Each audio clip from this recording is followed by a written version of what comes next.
Good evening and welcome. Yay, what a nice night, and it's so lovely to have you here with us this evening for a night of celebration. I'm Lisa Downing, the library director, and it's my privilege to be sort of walking us through tonight's agenda.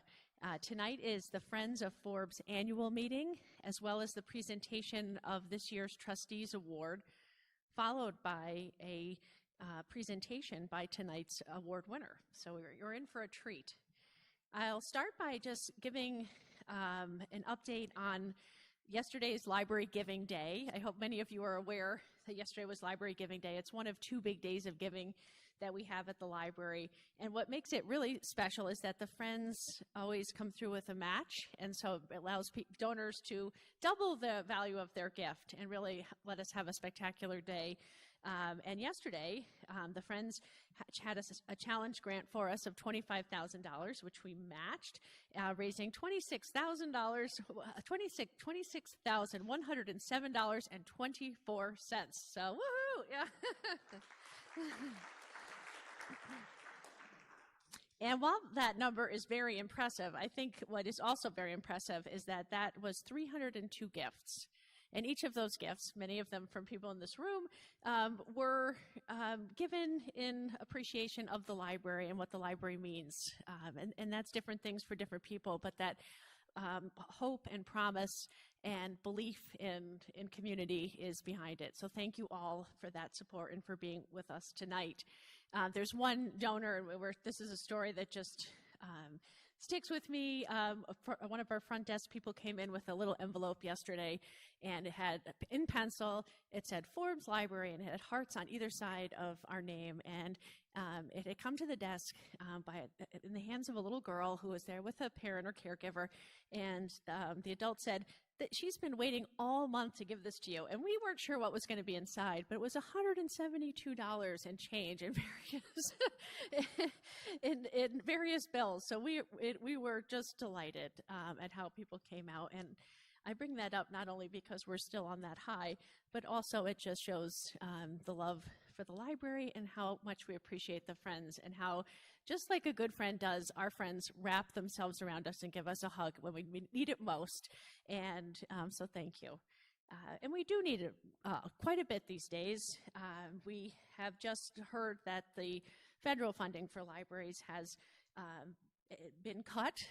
We're not sure exactly what that means in terms of how it will play out, but it is having implications that we're already feeling. We were anticipating getting a check in the mail in a week or two for $7,500 for a conservation assessment grant for our Hampshire room to look at the materials in there and to give us an analysis on how we can best preserve them. And we won't be receiving that $7,500, and I think that's just the first of many cuts to come. So we are bracing for that, but also knowing that we're very fortunate to have strong supporters of the library, and we will get through these times. That's all the doom and gloom I'll share. Now it's time to talk about the fun stuff. So tonight we're here to celebrate. We're here to celebrate the accomplishments of the Friends, our amazing board, members of the Friends, our folks and friends at home. Thank you so much. We're here to honor a special volunteer. And we're here to reminisce, or perhaps to learn about a city that you didn't know. You weren't here at that time, but it's going to feel familiar in the voice of our speaker tonight. So I will now turn it over to Joellen McKenzie, who is the president of the Friends of Forbes Library, to give her report.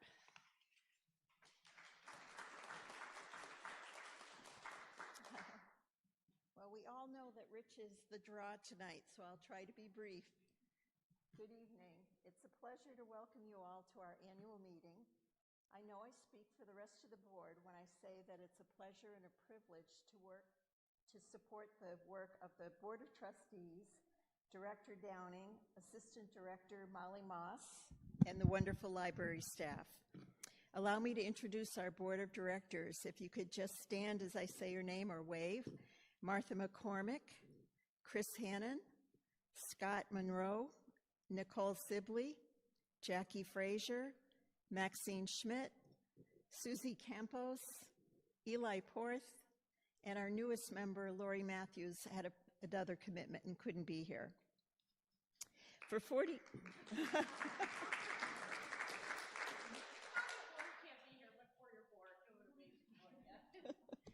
For 44 years, the mission of the Friends has been to provide financial support to programs, projects, events, and the purchase of materials whose costs cannot be met from the library's annual operating budget, and to advocate for and promote the library.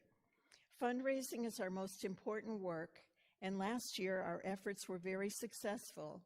We hold two major fundraisers each year. The annual Northampton Garden Tour, held in June, is always a much anticipated community event, and last year we raised $22,000. I can't say enough about the hardworking Garden Tour Committee led by Jody Rosenblum, who spend the greater part of their year planning this event. The Forbes Artisans Fair, held in October, has also been embraced by the community. Last year, additional vendors were added, as well as live music, which was a big hit, and $6,000 was raised for Forbes. Support from local businesses and organizations was critical to the success of both of these events, and we thank those who sponsored them. In addition to these fundraisers, we hold two membership drives each year in June and December. Many of our members make additional gifts when renewing their memberships. Last year's memberships and gifts totaled $24,000. In May, we received a Customer's Choice Community Grant for $5,000, which is the maximum amount. Thanks to all of you who voted for the Friends. If you are a Florence Bank customer, you can vote for us again this year. Ballots are available at the library, actually on the table outside, or at the bank. The hard work is raising the money, but the reward is being able to direct that money to where it will best serve and benefit the library. Each year, Director Downing submits a list of recurring funding requests to our board. Last year, they included, but are not limited to, our annual contribution to the Book and Media Fund, funds for staff development and children's, young adult, and adult programming and community engagement activities, museum pass subscriptions, annual subscriptions to C.W. Mars mobile print services, etc., and funds for maintaining Paco's fish tank. We also provided some money for volunteer and staff appreciation events. Last year, we provided just over $33,000 in funding to meet these requests. In addition to these annual requests, we provided funding for some exciting things. We paid for the design of the outdoor performance stage, and we will be contributing to its construction. We paid for, look for construction to begin soon. We helped purchase the much-used privacy nook in the reference room. We paid for a play loft for the children's room, which was a huge hit. In fact, the little ones were lining up to play it as it was being assembled.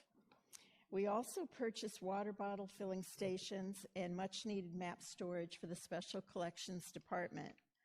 Some less exciting but necessary purchases were an industrial carpet cleaner, which will save money in the long run, 3 rolling book carts, some recycling stations, and power grommets. So you see, the Friends meet the needs of the library on many fronts, and we are dedicated to fundraising to the best of our ability to continue in these uncertain economic times to provide that much-needed support. Thanks to all of you who are partners in this effort. We are grateful for your memberships and your gifts. Libraries need our supports now more than ever. I will now introduce our treasurer, Scott Monroe, who will provide more details about our finances.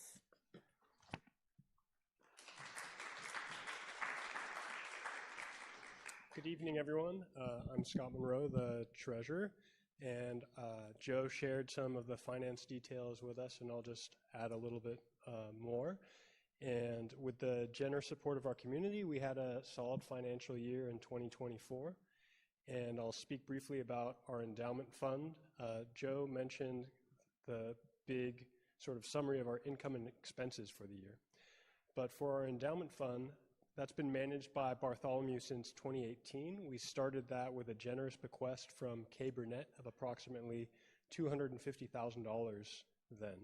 And we decided to have Bartholomew manage the money because they do the same for the library. and we were able to piggyback on sensible decisions already in place.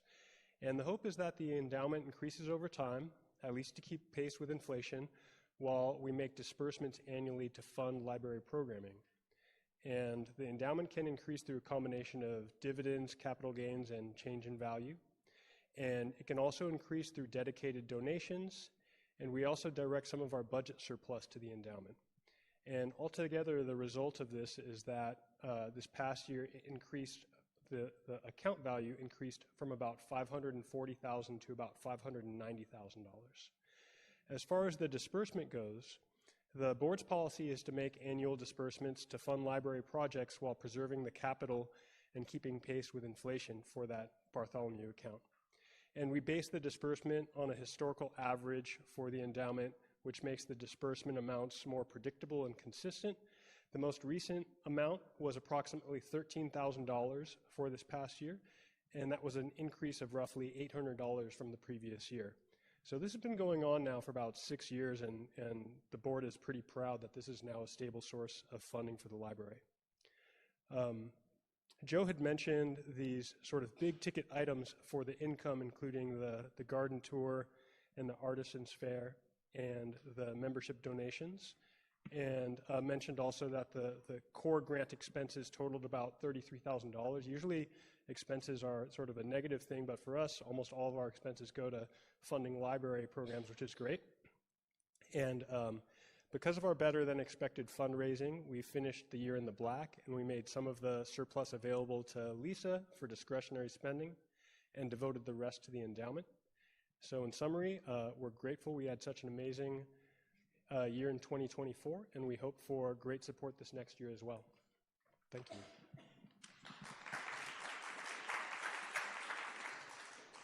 Should I call up our next speaker? Okay, it's Nicole for the nominating committee.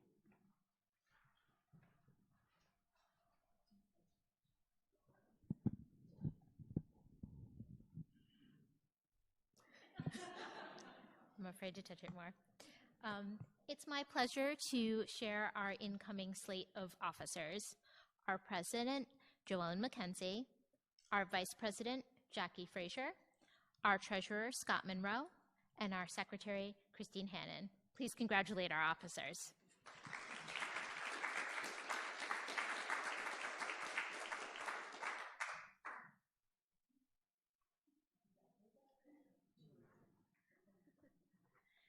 Talk about an efficient business meeting. Wow, this is how they do everything. They are just amazing. I love them so much. Now we are moving into the award ceremony part of the evening, and it's my pleasure to welcome up Julie Bartlett Nelson, who is the head of this room, the Calvin Coolidge Presidential Library and Museum.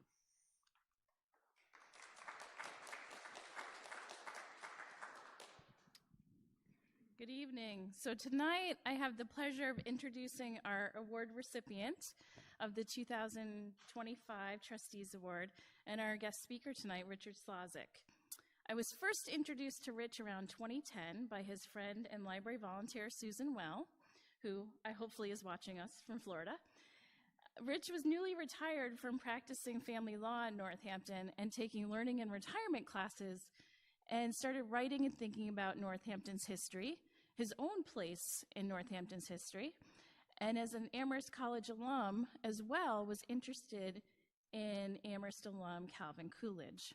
He began writing for fun, and then a nostalgia column in the Gazette called Slice of Life, which I started reading when I first got hired here, before I even knew him, and then started writing for the Senior Center's Conz Street Chronicle. He started coming in the library regularly, curious about local history, the Calvin Coolidge collections, and all the hidden gems in our archives. And I soon got to know Rich through those activities. And then we had him hooked. And by 2015, he was a regular volunteer coming in weekly as a museum guide in this space. If you've never had a tour with Rich, or Eli or Chris, who are also here, come on in and get a tour. And he started serving on our Coolidge Museum board. So I recruited him onto that, and soon to many subcommittees. So he got involved in programming, marketing, our new exhibits redesign, and development to fundraise for this Coolidge Museum. He's entertained local residents and visitors from around the world in the Coolidge Museum, telling tales of Coolidge among Amherst College alumni, Northampton High School students and alum, and he's a great storyteller. His passion for history, the community, and the love of his family always shines through. From engaging with the museum visitors, program attendees, donors, readers, or local TV viewers, yes, I've dragged him on Mass Appeal with me, Rich's love for the Coolidge Museum, Forbes Library, and Northampton captivates his listeners.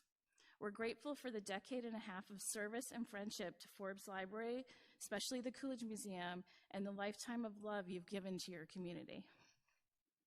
Thank you.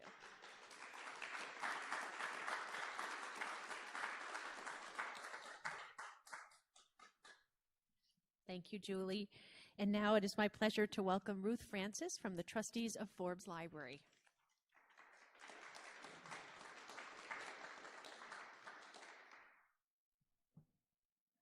All right, thank you. I have to take these off so I can read. Thank you, Julie. Thank you for that wonderful introduction. I am Ruth Francis, a trustee of Forbes Library. The Gertrude, can you hear me? There we go. That's better. Okay. So the Gertrude P. Smith Trustees Award was established to recognize community members who have given exceptional volunteer service to Forbes Library. In 1980, Gertrude Smith founded the Friends of Forbes Library to help raise money and to publicize the services of the library. Aptly, the award is named after Ms. Smith. The back of your program lists all the award recipients, starting with Ms. Smith herself in 1982. I would like to take a moment to acknowledge the library trustees here with us tonight. Also, I would like to acknowledge, oh, sorry, they're not here. So, Rebecca, you're here as one of the trustees. Could you just stand up so everybody can acknowledge you? Thank you. I would also like to recognize former Trustee Award recipients that are with us tonight. Would you also please stand or wave your hand so we can acknowledge you too? Yay. Thank you. We're so glad you could join us tonight. Thank you. So on behalf of the trustees of Forbes Library, it is my pleasure to present this year's Trustees Award to Richard Szlosek in recognition of his exceptional contributions to Forbes Library through volunteer service. So the award itself features photographs. So it features photographs of Richard's family's long-standing business, Imperial Bakery. So Richard, come on up and accept your award.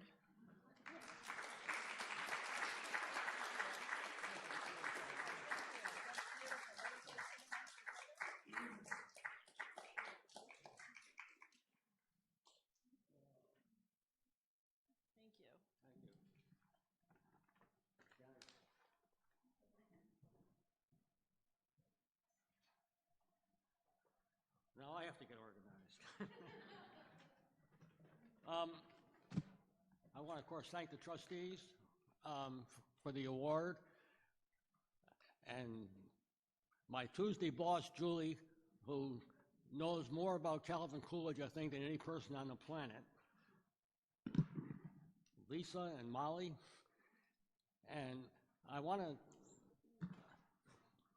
well, I see that picture, and it's fantastic to me, and it amazes me how the Imperial Bakery influence has gone around. There's 3 people here today that used to work there. Martha, the Ebling sisters, and Blaise Bazalian used to play in the Imperial Bakery baseball team when it was. So it's really had a nice influence. I'm really glad. Well, as suggested in the announcement, I'm going to read from these 2 books a little bit, and in between I'm going to talk a little bit. But have no fear, I'm not going to try to emulate Senator Booker yesterday. If I get to 25 minutes, it'll be a miracle.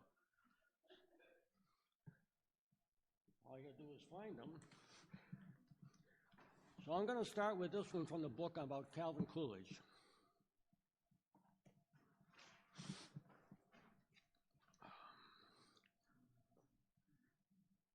Here's a quote from a book I was recently rereading. "It is a great advantage to a president and a major source of safety to the country for him to know he is not a great man. When a man begins to feel that he is the only one who can lead the republic, he is guilty of treason to the spirit of our institutions." It sounds like it was written by a historian of American history describing a fantasy world version of the political scene. Has such a president ever existed? Certainly not neither Theodore or Franklin Roosevelt or Woodrow Wilson nor Andrew Jackson, and definitely not Donald Trump would fit that description. Where did such a woke idea come from? Well, surprise, surprise, it was written by the 30th president, Calvin Coolidge, in his autobiography way back in 1929. He preceded the above paragraph with these words: "I was also well aware that there were many others who were better qualified. It would be my province to get their benefit of their opinion and advice." Now, here's a man who was quite willing to admit he was not the smartest man in the room. Coolidge was perhaps the most modest man to ever occupy the White House. That did not mean he lacked confidence in himself. After 2 terms as governor of Massachusetts and followed by 3 years of presiding over the Senate and attending cabinet meetings, Coolidge felt prepared to handle the presidency after the death of Harding. While not everyone was enthusiastic about him, there were hardly any that actively disliked him. He wrote, "I soon learned that making fun of people in public was not a good method to secure friends or likely to lead to much advancement, and I have scrupulously avoided it." In all his many campaigns, he never mentioned an opponent by name nor criticized his opponent's program. Instead, he emphasized what he would do, and it worked for 18 straight elections. I find that so refreshing, and I wish some politicians today would latch on to that.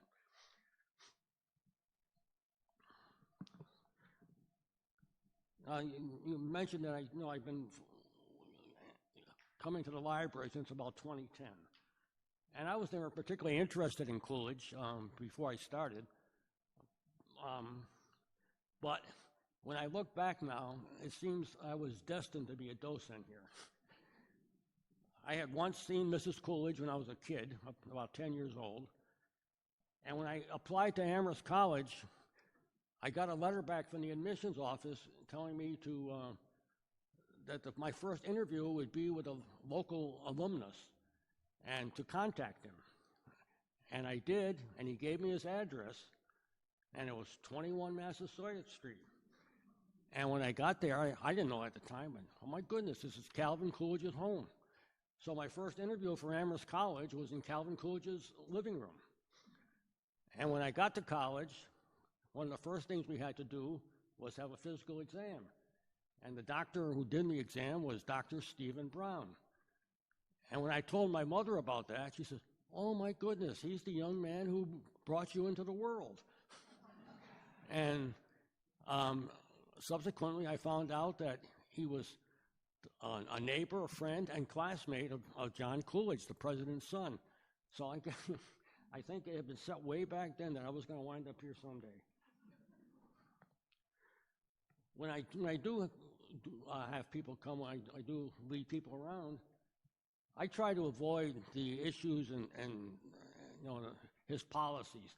I like to talk about Coolidge, the man, the person, because I think it's just a fascinating story. He was born in a back room of his father's general store, a little tiny place, in a very small village, a couple hundred people. I think it's still tough to get to today. And I think, it equals anything of the Abraham Lincoln stories. And being born in a log cabin, it's very close to that. And, he got to Amherst College somehow, and he got here to Northampton, and one of the first things he did, we understand, is he came and got a library card for Forbes Library. And Judge Forbes had left his library, law library here, and Coolidge would come in the evenings and after work and read. And so we always say that Forbes Library was Calvin Coolidge's law school. He quickly got involved in politics and was, elected to the city council and the like. But he was, and by 1900, in the early 1900s, he was in his 30s. He was a bachelor and a very, pretty shy man. And he was living in a room in Clark School. His friend was the superintendent of grounds at Clark School, and he had a 3-story apartment complex, and Coolidge was renting a room on the top story. In 1902, a woman named Grace Goodhue graduated from the University of Vermont. She came down to Clark School to learn to teach to the deaf, and she was in a building, living in a residence very close to him. And I'm not sure what year it was, but one day she said she went out to water some flowers, and she heard somebody singing at the top of his voice. And she looked up, and there was this red-headed guy with a derby hat on his head and shaving his face in his long johns. And she burst out laughing. And, of course, he noticed her, but my line always is, of all the first ladies, Mrs. Coolidge is the only one the first time she saw her husband. He was in his underwear, and she laughed.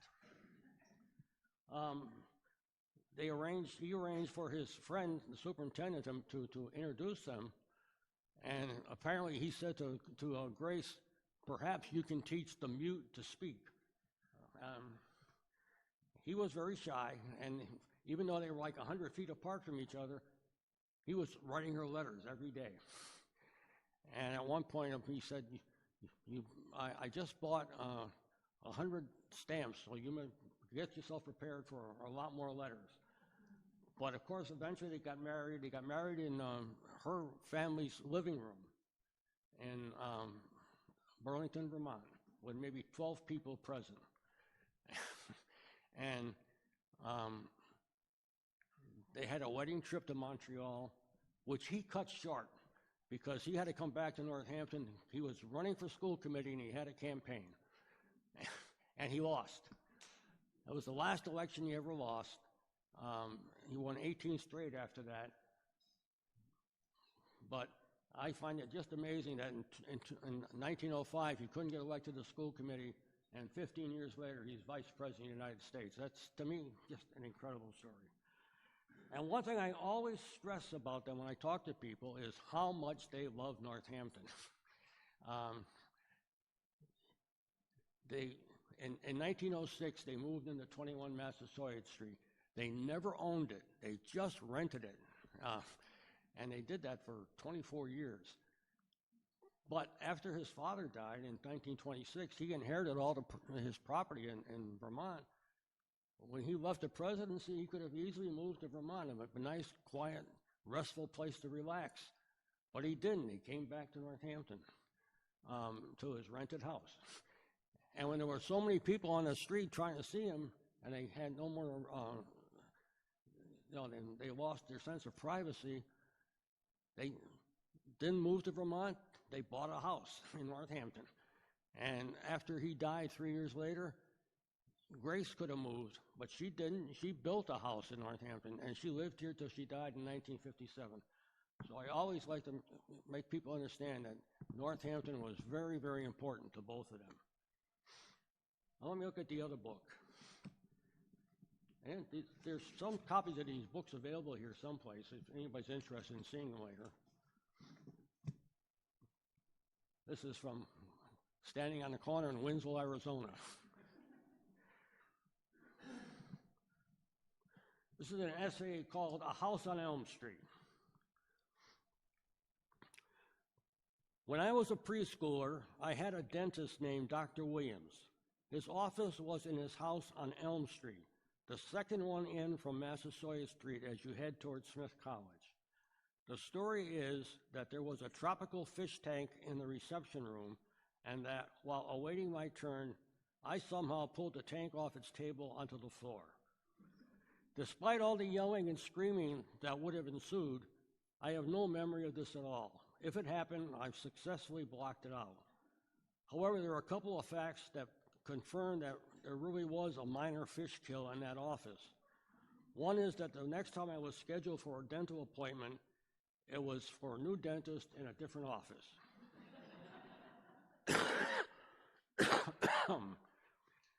The other is that I clearly recall heading up the walkway to the office with my mother.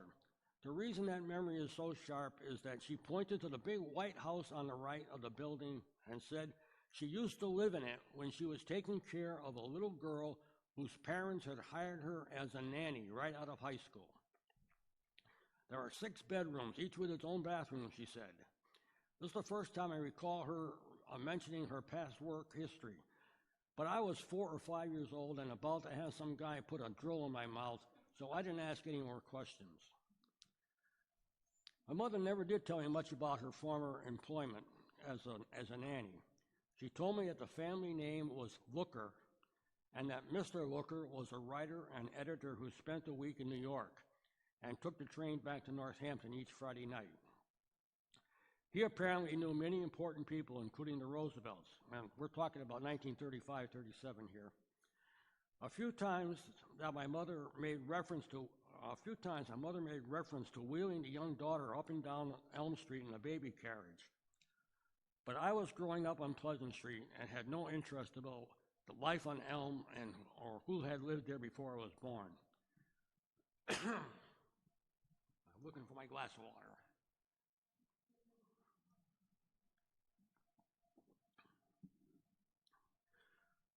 Recently, I was watching a PBS series on the Roosevelt family, and when they began to talk about FDR running for the president in 1932, whose name should pop up but Earl Looker?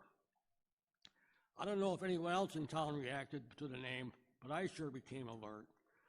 I'd once seen a reference to a book by him about growing up with the Roosevelts. I had always assumed he had been a boyhood friend of FDR, but when I checked, the book was actually about his friendship with Teddy Roosevelt's children and their hijinks in the White House. In 1932, the major question swirling around FDR was whether someone paralyzed by polio had the physical stamina to be president.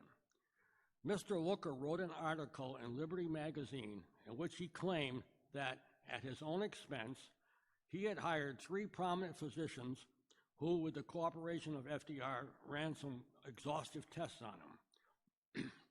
The results, according to the article, left no doubt that Roosevelt could handle the demands of the presidency.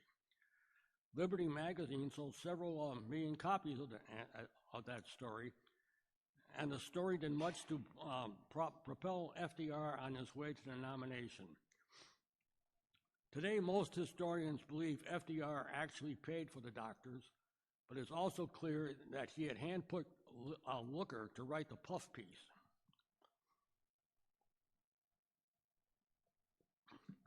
Why hadn't I ever asked my mother some questions about this guy? I met with Elise Feely, the reference librarian at Forbes Library. She quickly established that the Lookers had bought the house on Elm Street in 1930. Some writers claim that after the Liberty magazine article, FDR severed his relationship with Looker, and because he no longer needed him.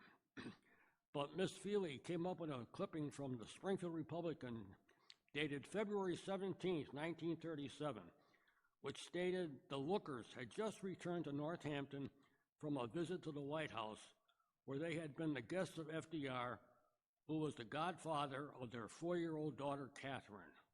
Whoa, who knew? My mother took care of FDR's godchild.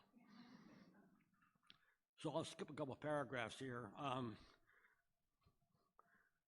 The Lookers left Northampton late in 1937. and he was in the Army as an information officer during World War II. At some point, the couple split up, and Earl Looker lived in Atlanta.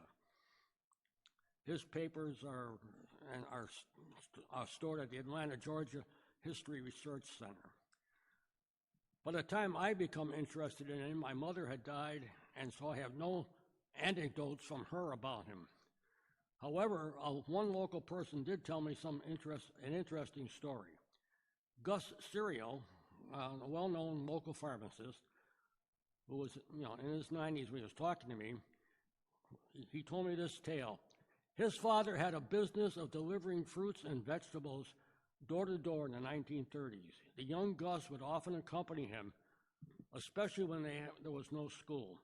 The Lookers were among their customers, and one day, when they were in the driveway, Gus said a New York state trooper approached them and told them they had to move because they were blocking the governor of New York, who at the time was FDR. The Serials backed out onto the street, and Gus said he clearly remembered the big black car drive up to the house and some troopers assisting the governor into a wheelchair as he left the vehicle. Gus added that the next time he saw FDR, he was a Navy pharmacist mate at the Walter Reed Hospital in Washington, and the president was there for some treatment. And the question is, what was FDR doing there? I have no knowledge, but I'm guessing that maybe that's when they sat down and talked about the Liberty magazine articles. And, the plot may have happened right there on Elm Street in Northampton. Well, it's those kind of things, stories like that, so many famous people have lived here that we don't even know about, that have kind of made me into a Northampton chauvinist. Because I just think of all the famous people who have lived here since 1654. You can go a list with, Mary Parsons, Johnson Edwards, Joseph Hawley, Caleb Strong. You can keep on going. People don't realize Ethan Allen was here for a year. Amelia Earhart lived here for a while. And, of course, people like Sojourner Truth, David Ruggles. And of all the towns in this, only 2 other towns in the whole nation can say that they had a president, a mayor who became a president. And I always talk about the election of 1920, which to me is amazing because Coolidge was running as vice president on a Republican ticket and FDR was running on a Democratic ticket.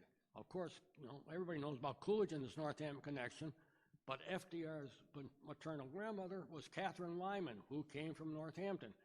So I don't know any other town they can say they had 2 vice presidential candidates the same election.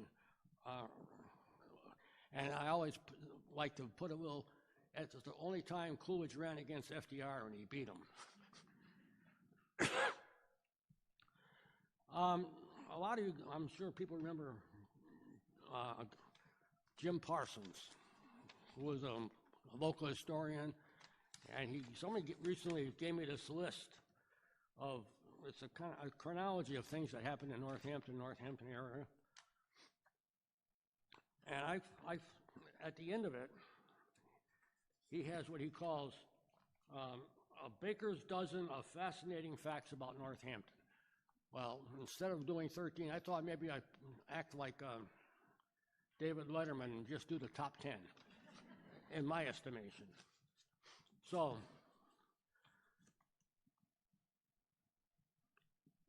number 10, the town which had the first $1 million bank robbery in 1876. Number 9, the town had set Max Sennett onto his way as a movie director. People, and Max Sennett was born in Canada. He was living in Bay State, and he was a teenager working in an iron factory. His mother had a boarding house in Bay State. He wanted to get in the show business, and he saw one day at the Academy that the famous Canadian actress Marie Dressler was going to be there, and he wanted to meet her, and he couldn't figure out how. So his mother, who just happened to have Calvin Coolidge as an attorney, and she said, maybe he can come up with something. So he kind of reluctantly wrote her a letter, sent her a letter of introduction, which worked because he got in to see her in the back in the dressing room at the academy. She gave him another letter and to meet some people in New York, and he was on his way.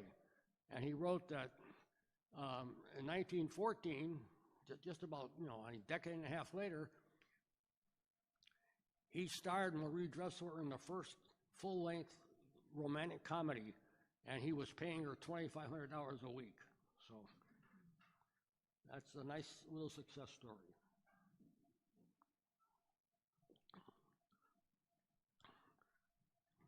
Number 8, Northampton was the site of world-famous water cures in the late 1840s, especially up on Round Hill Road. And they had such disparate people as William Lloyd Garrison, the abolitionist, and Stonewall Jackson, the guy who's going to become a Confederate hero in a short time.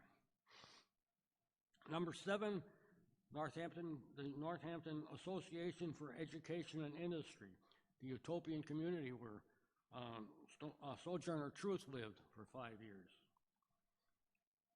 6 is Clark School for the Deaf. It was founded in 1867, and Alexander Graham Bell was there at the beginning, where he developed methods for teaching and communicating with people who were deaf. And of course, it's also where Grace Coolidge came, and she was on the board of trustees the rest of her life. And number 5 is the Academy of Music, the oldest municipally owned theater in the country. And people like John Barrymore, William Powell, who became famous as the Thin Man, they all lived in Northampton and worked there for a year or two. Even Houdini was there one time. Number 4 is Sylvester Graham, the man who came up with who invented the graham cracker, and he was known as the Apostle of Bran. Number 3 is Jenny Lind, the Swedish Nightingale. She's the one that gave us this title, the Paradise of America. When she was doing her tour of the nation in 1851, she sang in Northampton. At the end of the tour, she married her orchestra director in Boston. She could have honeymooned any place she wanted. She came back to Northampton for the next 3 months. They lived on Round Hill Road. And number 2, as you might guess, is Smith College, the alma mater of so many famous women. And again, Judge Forbes wrote the will for Sophia Smith, and maybe if he hadn't, maybe Smith would have been someplace else. There's no reason he had to be in Northampton, but I'm sure Judge Forbes had a lot to do with it. And finally, number 1, and you can probably guess, it's the home of Calvin Coolidge and his Presidential Museum and Forbes Library. Yes. Jim Parsons wound up with a little, that list with a little statement celebrating Northampton. The city, which is and will continue to be the Athens of America in its beauty, vibrancy, tolerance, art activities, diverse shopping, and superb dining. I want to emphasize the word tolerance because it is the hallmark of this library and this town. As Coolidge said, the fundamental precept of liberty is toleration. We just have to respect each other's ideas and differences. None of us voluntarily chose to be on this planet, but here we are sharing it. And life would be so much better if we all just chose to get along. And Forbes and this museum are 2 places where everyone is welcome and respected, and I really hope the current fundraising fund turn out to be huge successes. Thank you.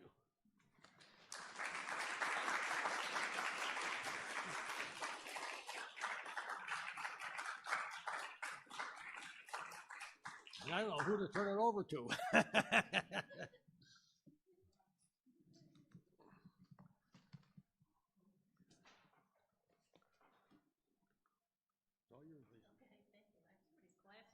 come back for him. So that concludes our program for this evening.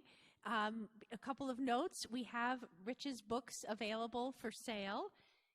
They're $15 each, and the proceeds he's donating entirely to the library. So come and see us if you're interested in those. There are refreshments in the gallery to help yourself to. And please mix and mingle. The library is open till 8, so you have some time to spend it together and to celebrate Rich and this evening and our wonderful friends and the generosity that made tonight possible. So thank you all so much.